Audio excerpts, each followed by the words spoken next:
I'm not done again. So I want to finish my thought here. And so imagine, let's go back to the mid 60s and tell people that they're going to get a 70% pay decrease next year. Do you think they would tolerate it? Or let's say that they weren't going to get a pay decrease, their pay would stay the same, but their cost of living was going to go up by, oh, let's see, we're talking about, let's see, a house $8,000 50 years ago, $800,000 today. So that's 10,000%. That's a 10,000% increase in that cost of that house. Inflation, 10,000%. That they were going to see a 10,000% increase, and let's say their wages were going to go to what they are today. So let's match it. They're going to be $8. What is minimum wage now in California? It's $8, $10. I mean, it's absurd. It's ridiculous. They wouldn't have tolerated that. You can imagine. That's why they had to do this slowly. They've been chipping away at our prosperity. And home ownership is the greatest measure of prosperity. And this is what they've taken from us. They've taken home ownership. It started in California, and like a cancer, it's going to spread across the country with vulture capitalists just waiting to steal your home the first time you miss a payment, okay? That's the way it works. And so you can see this is not a good thing, and that our wealth has been stolen slowly but surely over this period of time. You can see how this has happened. So we know why the wealth disparity keeps growing. We know why the poverty keeps exploding. We know why we're losing the middle class. It's by intent, it's by design. Because the greatest thing that the overlords need to keep going here is to stay relevant, is poverty. Because with the poverty, this is oppression.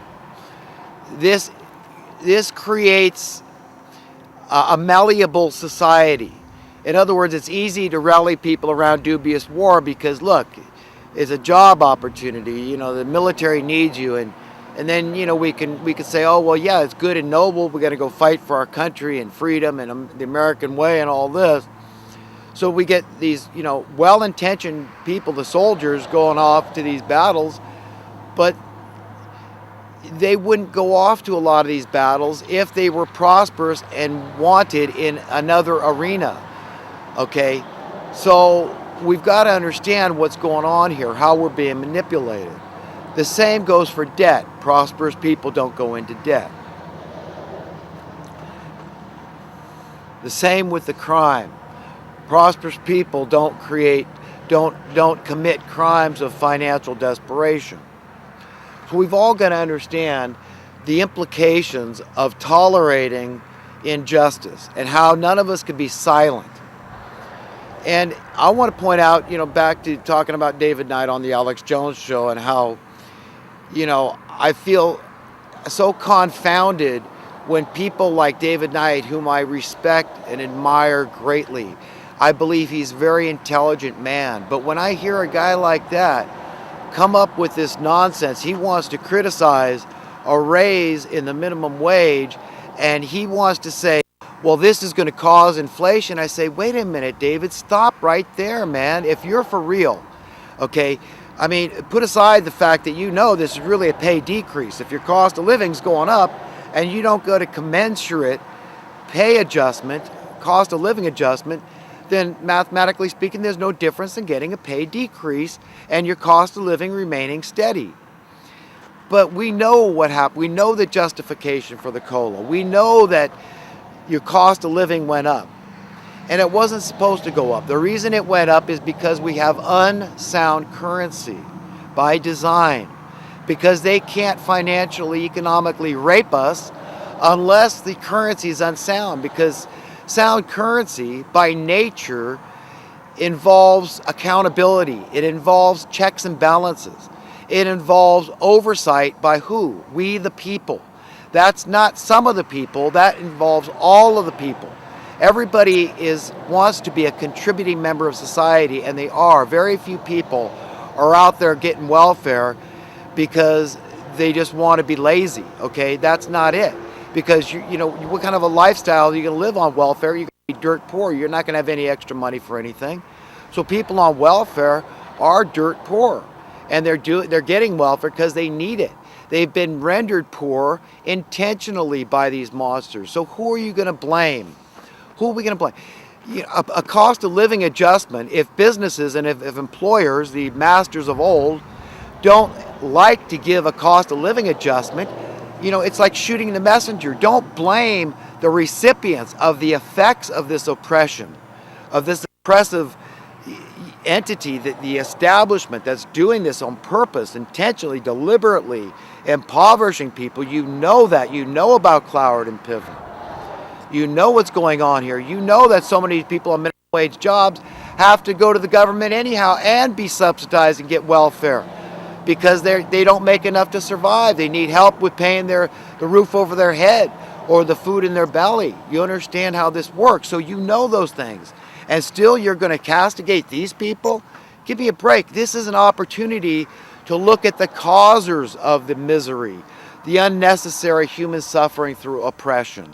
This is the time to stop and look at the market manipulators, to look at those fixing the prices that are colluding and conspiring against the whole, okay, against the civilization, against the society, against the regular people, okay?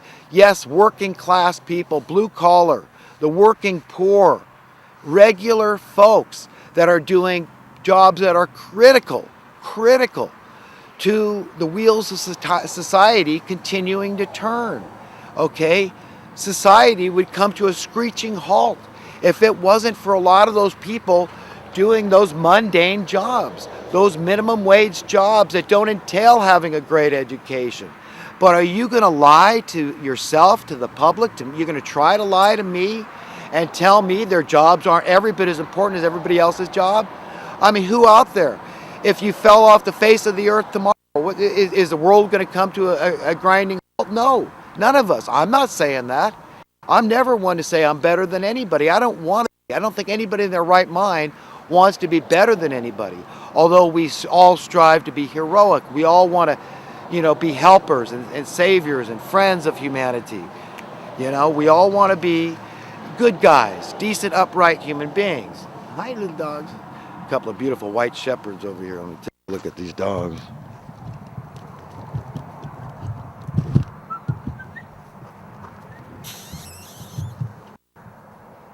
Hi, cuties. Aren't you pretty dogs, huh?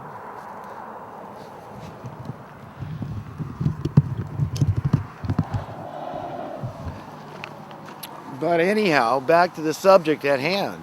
So, you know, when it comes to economic stuff, I got to tell you, you know, it's all really simple.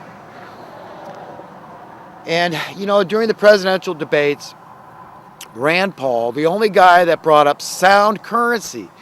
I mean, most people, that just goes right over there. What sound currency? Come on, he's trying to talk over my head, or, you know, what does that mean?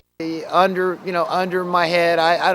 I just don't understand it. Sound currency, if you look it up in a dictionary, okay, you will find it's a very simple thing.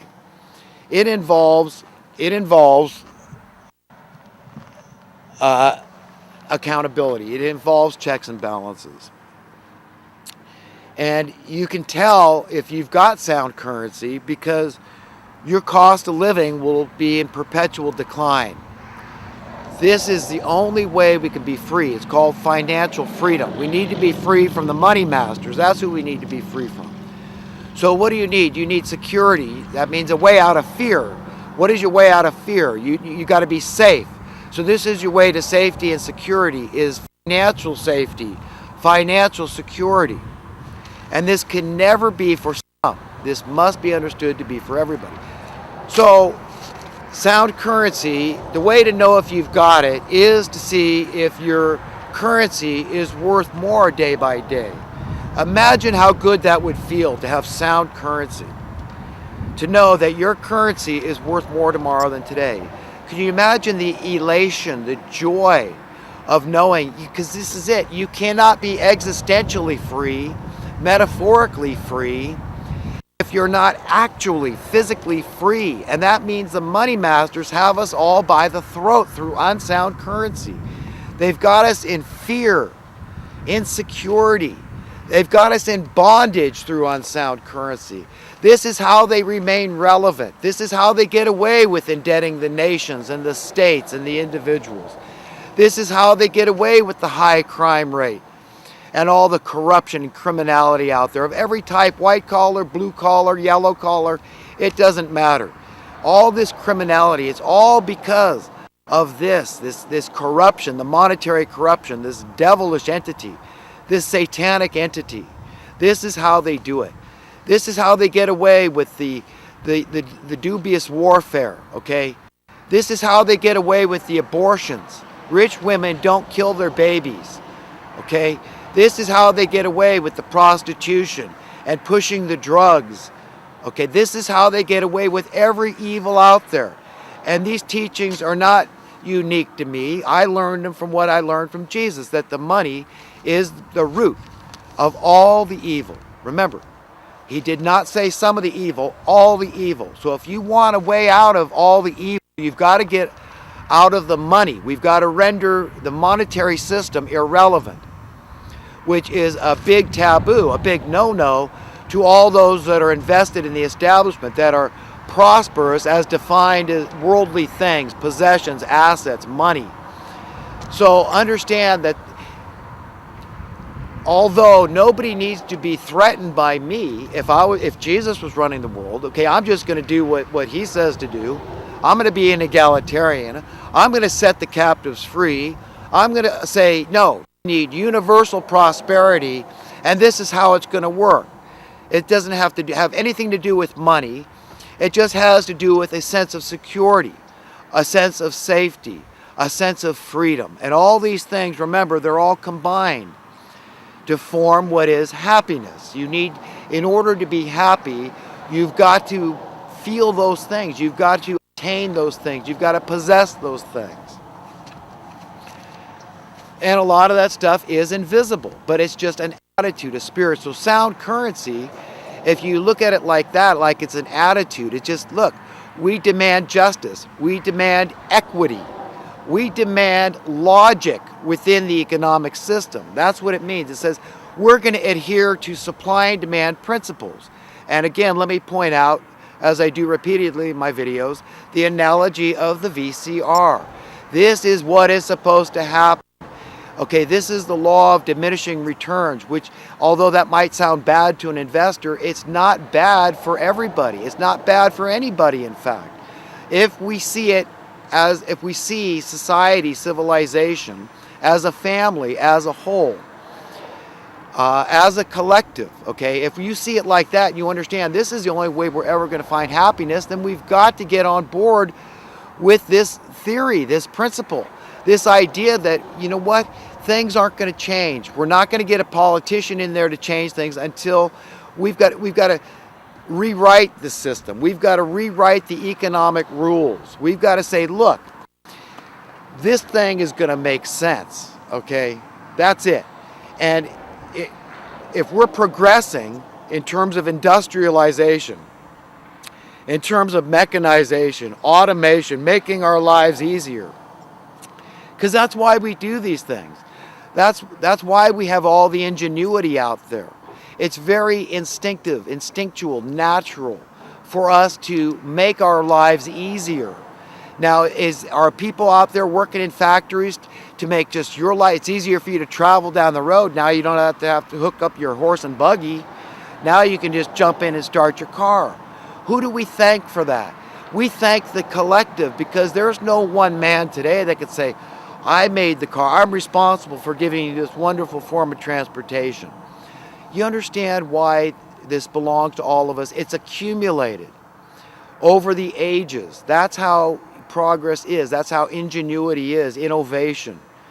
Okay, this is what happens, and it does belong to the collective. It belongs to all of us. And in light of the fact that there's plenty for everybody, we consistently, we supply more than we demand. Okay? That, I'm not making that up. That's a matter of fact. So just looking at the logical aspects of what I'm trying to convey, what I'm trying to impart in terms of understanding,